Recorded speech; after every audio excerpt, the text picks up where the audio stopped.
Fala, galera do Vascão. Não deu, né, galera? Não deu. O Vasco teve oportunidade, deu um gol pro Palmeiras, dado de graça. Poderia ter saído com um empate, mas pra mim, o Vasco, pra mim, foi guerreiro, demonstrou um bom futebol. Se não fosse aquele erro bobo ali do Ryan, né? O Vasco poderia ter saído com um ponto diante do melhor time do Campeonato Brasileiro. Palmeiras é o melhor time do Campeonato Brasileiro de longe. E se o jogo fosse em São Januário, eu arrisco a dizer que o Vasco venceria essa partida por 2-1, 1-0. De boa, de boa, de boa, de boa, né? Porque o Vasco tem um contra-ataque muito rápido. Teve chance de fazer gol, mas não há poucas chances, né? Contra o Palmeiras, as poucas você tem que saber aproveitar. Senão, meu irmão, é difícil bater contra esses caras aí. Foi derrotado pro Palmeiras, meu Deus. Um jogo cheio de polêmica, Rodolfo. Uma palavra. O Vasco até tentou no início da partida com o Payet, mas a defesa do Palmeiras estava ligada. Só que do outro lado teve desatenção. Ryan recuou mal e a bola ficou livre para Flaco Lopes, que invadiu a área e chutou no cantinho. 1-0 para o Verdão. O Cruz Maltino tentou a reação em chute de longe de David, que o Everton salvou. O segundo do Palmeiras quase veio em cabeçada de Murilo por cima do gol. E depois em chutaço de Rafael Veiga, que parou na trave. O travessão salvou quando o Flaco Lopes queria marcar mais um e quase fez um golaço de bicicleta. Maurício também teve a chance, mas parou em Léo Jardim. A partida ainda teve polêmica. Emerson Rodrigues cruzou e a bola bateu no braço de Vanderlan, na entrada da área. Após revisar o VAR, o árbitro mandou o jogo seguir. Na melhor chance do Vasco, Verratti cabeceou e o Everton salvou para definir o confronto. Final, Palmeiras 1, Vasco 0. Uma palavra. Parou. Pedrosa, tem uma palavra hoje? Me fala o que achou desse jogo. Zero na palavra. A gente tem que entender que o Palmeiras é um time melhor do que o Vasco, tem um elenco melhor, tá só em uma competição, priorizando o Campeonato Brasileiro. É uma equipe mais experiente também e, no final das contas, o resultado foi definido por um erro individual do próprio Vasco, né? O Ryan, infelizmente, comete mais um erro. É um jogador que oscila bastante, tem 18 anos. O que eu falo do Ryan é sempre o seguinte: ele tem muito potencial, mas talvez ele não esteja pronto para ser titular do Vasco da Gama, e isso aí é o Rafael Paiva que tem que detectar. O outro ponto, para mim, é o seguinte: o Vasco tem muita dificuldade no primeiro tempo de conseguir jogar. O Vasco só parece que está jogando quando sofre algum tipo de revés dentro da partida. Tanto que no segundo tempo o time cresce, melhora bastante e quase empata com o Verratti. Felipe Coutinho, um destaque para mim, entrou muito bem, dando outra dinâmica para o jogo. O problema é que ele pensa 2 vezes mais rápido do que todo mundo que está em campo. E muitas vezes os próprios companheiros dele não entendem o Felipe Coutinho. E aí eu faço uma pontuação aqui, não é uma crítica, na verdade 2 pontuações. O João Vitor no banco, por mais que o Maicon e o Léo não tenham feito uma partida, eles fizeram uma boa partida, mas o João Vitor no banco, para mim, é um erro. O João Vitor é o melhor zagueiro do Vasco da Gama. E a outra pontuação é o seguinte: eu gostaria muito de ver o Felipe Coutinho junto com o Payet em campo, nem que fossem por 10 minutos, 15 minutos. São 2 jogadores que têm um QI de futebol elevadíssimo. O Payet não tá tão bem, mas ele precisa de companhia. E ontem, quando o Felipe Coutinho entrou, a gente viu muito bem que ele também precisa de companhia. Muito bem, olha só, o quadro Roleta Premiada Rede. Tem razão, e isso é claro e óbvio para todos, que foi um erro grosseiro, não sei se posso dizer assim, um erro fatal do garoto Ryan. Mas os 2 zagueiros também, porque o Flaco Lopes foi esperto no lance. Os 2 zagueiros demoraram também para chegar. Para reagir, na minha opinião. O Léo e o Maicon. É verdade, mas num ranking de responsabilidade... Não, a porcentagem é muito maior para o garoto. Todo mundo, inclusive a seus assistência foi companheiros. perfeita. Como assim? Ele... Mas o Raí é do Vasco. Sim, Não, mas foi uma dava assistência. tempo do zagueiro chegar se ele estivesse esperto. Ele estava justamente no meio dos 2 zagueiros. Estava no meio Olha dos o 2 lance zagueiros. pra você ver. Estava equidistante dos zagueiros do Vasco. O que é isso aí? Estava à mesma distância Isso de aí cada um tinha deles. na aula de física. Puxa vida. Entendeu? E ali, na velocidade do jogo, foi muito bem no lance Foi perfeito no lance o Flaco Lopes. Eu não coloco ali, não dá para botar a culpa em outro. além do passe errado do Ryan. Agora discordo do Prates. Ele disse que depois do gol não teve mais nada. Como não teve, Prates? Não, antes do gol. E a cabeçada do Murilo? Você falou, não, dali acabou, não tem mais nada. Não. E a Antes cabeçada do Murilo? Antes do gol. E o chute do Veiga na trave? E o contra-ataque do Maurício no segundo tempo? Sim, não, antes do gol, porque o gol foi aos 25, 26 Teve do uma primeiro virada, tempo. quase um gol de bicicleta que bateu na trave. Até Olha o esse gol aí. do Lopes, não tinha tido chute no gol. Não, você no falou que jogo. depois do gol não aconteceu mais nada de importante. Não, depois do gol, o Palmeiras... O Palmeiras- Olha lá, os zagueiros demorando. Olha lá. Ah, sim, dava pra chegar, sim. Dava. É, dava. Não dá. O zagueiro mais rápido chegaria. o que é? Talvez o goleiro conseguisse chegar.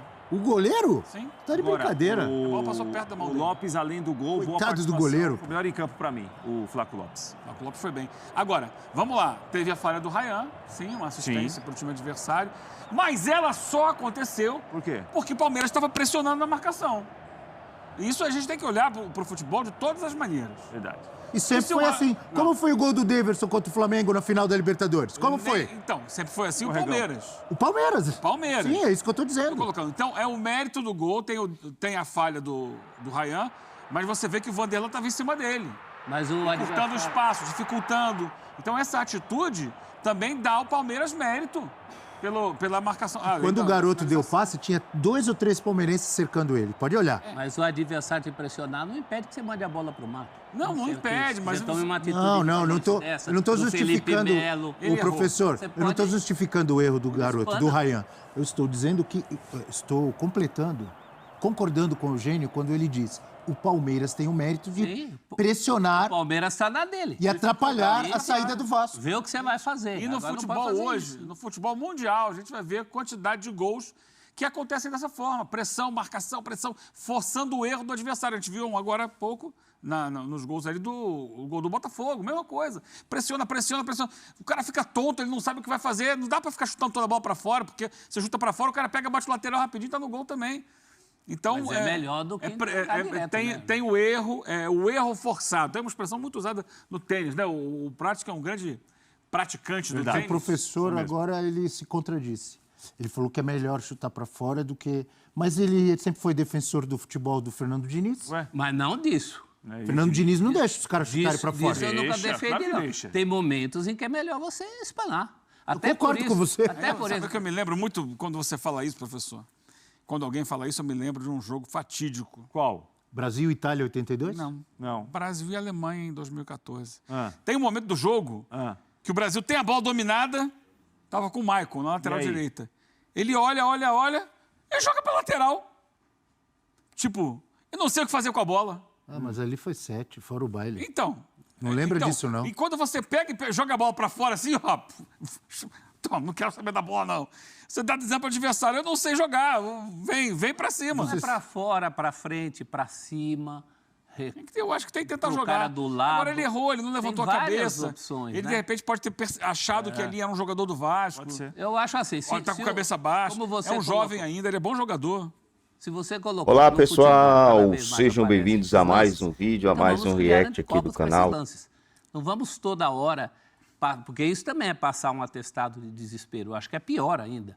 Não, eu acho que não é desespero. Eu acho que ele não viu que era um jogador do Palmeiras. Eu acho que naquela percepção de cabeça baixa, ele imaginou que fosse um jogador do Vasco. Com esse tipo de marcação, de pressão, o Palmeiras vem colecionando vitórias. E depois que foi eliminado da Libertadores da América e da Copa do Brasil, porque foi das duas, parece que abriram os caminhos do Verdão. Feliz, se deu o direito de fazer um golzinho ontem, um golzinho só. Sim. E mesmo assim, a média é superior a 3. Estava escrito Nesses ali últimos 4 quatro. vitórias seguidas, segundo melhor. Quem que é o primeiro nesse período, então, que ganhou mais? De vitórias seguidas? Não, o Inter. É o Inter, é verdade, o Inter. O Inter tem Não uma sei, sequência. deixa eu ver aqui exatamente se é isso. Mas em efetividade do ataque, esse equilíbrio entre a efetividade do ataque e a defesa que não toma nenhum gol, é o Palmeiras. E já dava sinal disso, né? A gente sabia que as desclassificações em Copas não foram desclassificações de bota abaixo. Havia um trabalho e uma perspectiva. Todo mundo, inclusive, já projetava o que seria um Palmeiras livre de outras competições com a estrutura de trabalho que tem, né? Que tem time que é eliminado e continua mal nas outras competições. Claro, Às vezes acontece. claro que sim. O Palmeiras foi Mas eliminado aqui o Palmeiras foi eliminado, a gente vai lembrar, né? Tanto na Copa do Brasil por dois quanto grandes times, né? na Libertadores, em jogos muito parelhos, em jogos que foram decididos ali no detalhe, gol anulado, 2 gols anulados, né? Um contra o Flamengo Isso. e um contra o Botafogo. Ali, Lutando até o fim, né? lutando, vivo. Ele não foi eliminado, passaram por cima. Não. Acabou sendo, ele pegou 2 times muito fortes e caiu, mas e além disso, ele soube, após essas eliminações, se reajustar, fez algumas mudanças no time que funcionaram bem e ganhou confiança de novo. Uma das mudanças foi ontem pela ausência do Estevão, lesionado, e o Abel Ferreira falou sobre a volta do Rafael Veiga ao time titular, desta vez substituindo o Estevão. Vamos ouvir o Abel Ferreira.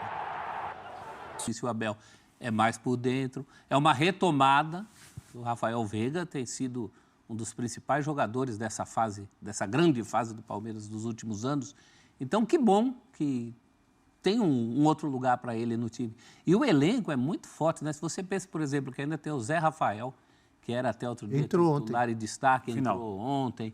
As alterações do Abel todas depois dos 35 do segundo tempo. O Palmeiras fazendo uma mescla muito interessante. Essa transição de jogadores que chegaram. O próprio Riai, que ele falou. Jogadores que estavam lá. Ontem fez um bom jogo. Bom jogo, né? Um bom jogo ontem. Jogo mais seguro. A gente falava que o Giai, ou o Riai, né, não está acostumado a esse tipo de marcação que o Palmeiras faz, de acompanhar individualmente os adversários, ainda mais os jogadores de defesa, né? Ontem me parece que com mais tempo para treinar, para entender a maneira que trabalha o Abel, que o time se comporta para defender. Giai ontem fez um jogo muito seguro pelo lado direito, né? Ele nem saía tanto para jogar, mas como um zagueiro barra lateral pela direita, fez um jogo muito correto o argentino no Palmeiras ontem. O Abel perdeu as Gustavo duas... Gomes também, né? Que alguns jogos aí atrás... Vi umas atuações mais ou menos, vi muita gente conectando. O Gustavo, até amigos meus palmeirenses, Gustavo Gomes não é mais aquele. Jogador que não foi o que eu vi ontem. Eu vi o Gustavo Gomes seguríssimo. Terminou com um caroço na cabeça, próprio lance. E cabeceando a bola depois disso. Um galo.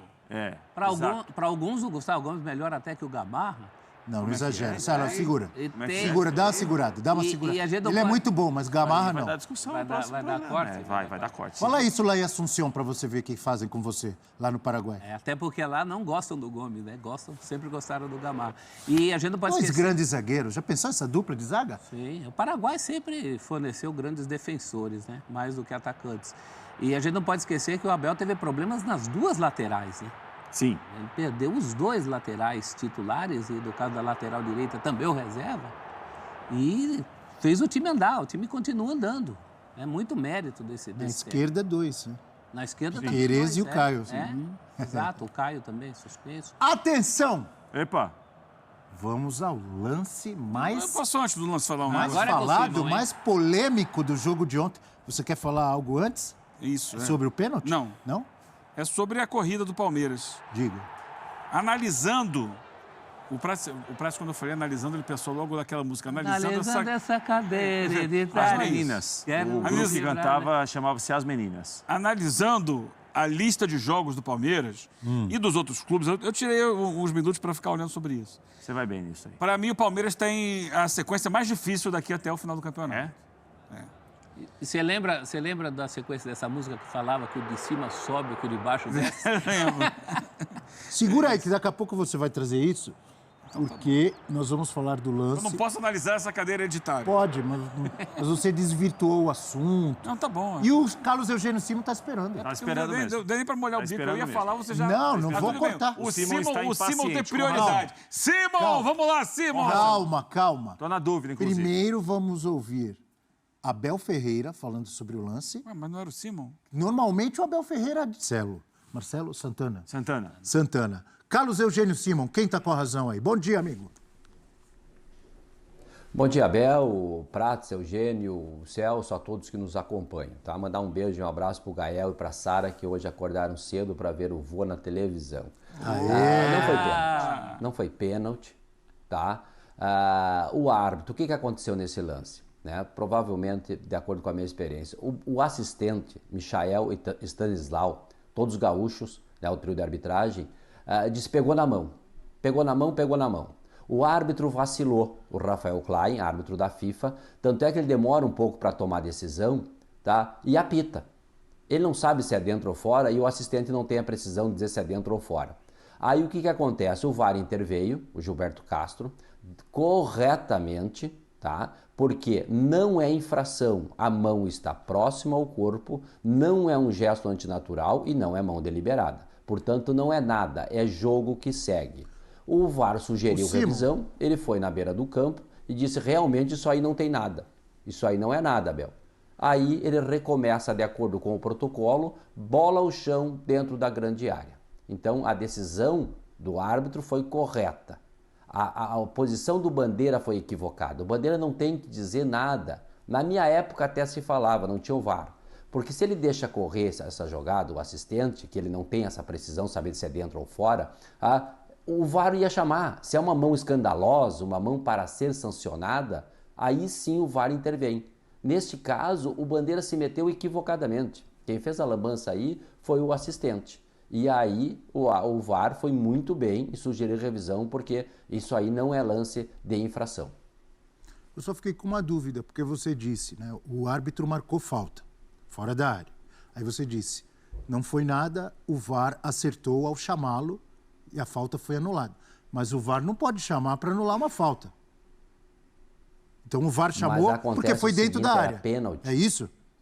Exatamente, exatamente. Se é fora da área, ia ser cobrada a falta. Ponto, não tem problema nenhum. Como foi dentro da área e lance de pênalti está lá nos artigos do VAR, é lance de VAR, ele chamou o árbitro. Olha, dá uma olhada aqui, velho. Dá uma olhada e deixa assim. O árbitro olhou e viu a lambança que estava cometendo. Aí foi lá e começou com bola ao chão, de acordo com o protocolo. O protocolo é equivocado nesse ponto? É. Outro dia, por exemplo, o árbitro deu um pênalti, sobrou pro rebote, o cara bateu de fora da área, foi gol. Gol, se não me falha a memória, do Cuiabá. O árbitro foi no vídeo e anulou o pênalti. E como ele tinha apitado antes, logo não é gol. Se essa bola tivesse, no caso, pegado na mão e ido para escanteio, o árbitro desse escanteio, tá? Normal. No caso, pegou na mão, ela não foi para escanteio. Se ela parasse aonde quisesse, ou no pé de um cara do Vasco, o árbitro ia matar a jogada. E o protocolo diz, recomeça o jogo com bola ao chão dentro da grande área. Então tem um equívoco nessa redação do protocolo, né? Porque o Vasco acabou prejudicado, né? Porque se a bola sobra para o seu companheiro, ia ter que parar o jogo. Se a bola sai para escanteio, que seria escanteio, não seria escanteio, seria bola ao chão, né? Por um erro da arbitragem. Eu acho que esse item aí tem que ser revisto no protocolo. Agora, a decisão do árbitro foi correta, porque isso aí não é infração, portanto não é pênalti. Eu concordo que não foi nada para mim. Só qual que é a palavra, a explicação correta, a linguagem correta para explicar? É um movimento natural, braço grudado ao corpo. É isso? Basicamente é isso. Exato. Basicamente é isso. A mão está do lado, a mão dele chega a dobrar a mão dele. Não tem nada de antinatural naquilo ali. Completamente normal, braço junto ao corpo. Essa aí é a definição e a infração, né? Porque com a mão se comete infração. A mão na bola, não é uma mão na bola que teve uma falta. O termo correto também é infração. O pessoal está falando em falta. Na minha opinião, não é falta. É infração, o termo, só para já que tu usou o termo correto aí, então vamos usar também que é infração. Com a mão na bola você comete uma infração e não uma falta. Nesse caso não foi, não dá para correr, não dá para as pessoas aí, o nosso telespectador, não, porque se comete quando é deliberado. Eu só quis corrigir o termo, é infração. Neste caso não teve infração nenhuma. Muito obrigado, Carlos Eugênio Simon, ao vivo conosco. Como é o nome dos netinhos? Gael tem 4 anos e a Sara 1 ano e 8 meses. Eu vou estar estudando francês, porque o Gael já fala francês, Abel. Merci beaucoup. Boa semana. Au revoir. Au revoir, Gael. Sara, um beijo para os dois. Também para o amigo Carlos Eugênio Simon. Alguém aqui acha que foi pênalti? Eu já dei minha opinião. Para mim, não é pênalti. Não. Tá com um braço grudado no corpo. Mão muito perto do corpo, o movimento é natural, não tem por onde. Eu só acho que o VAR chamou... Se ele tivesse com a mão assim, seria pênalti. Agora, tava assim, ó, aqui, ó. Agora, acho que o VAR devia ter chamado sim, porque é aquela coisa, ó. Se você quer dar a mão, vem a vez foi mão. Se você quiser dar, aí é dentro da área. Tem que ser pênalti. É isso. Tinha que avaliar. O VAR só chamou, inclusive, por isso, porque foi na área. Para você também não foi nada? Para mim não foi nada, mas assim, eu acho que o questionamento vale, assim, a mão estava junto ao corpo, estava. Só que na hora que a bola bate, ela está atrás do corpo. e estando atrás do corpo, ela bloqueia a passagem da bola. Mas, para mim, não é um movimento antinatural, portanto, não é pênalti. Mas vale o debate, vale a discussão, porque ela não estava aqui, ela estava atrás aqui. Mas aqui é impossível, ninguém corre assim. Então, por isso que eu acho que não foi. Por isso que o movimento é natural. Mas tem o bloqueio. Então, a ação de bloqueio, às vezes, pode configurar. Mas acho que não foi.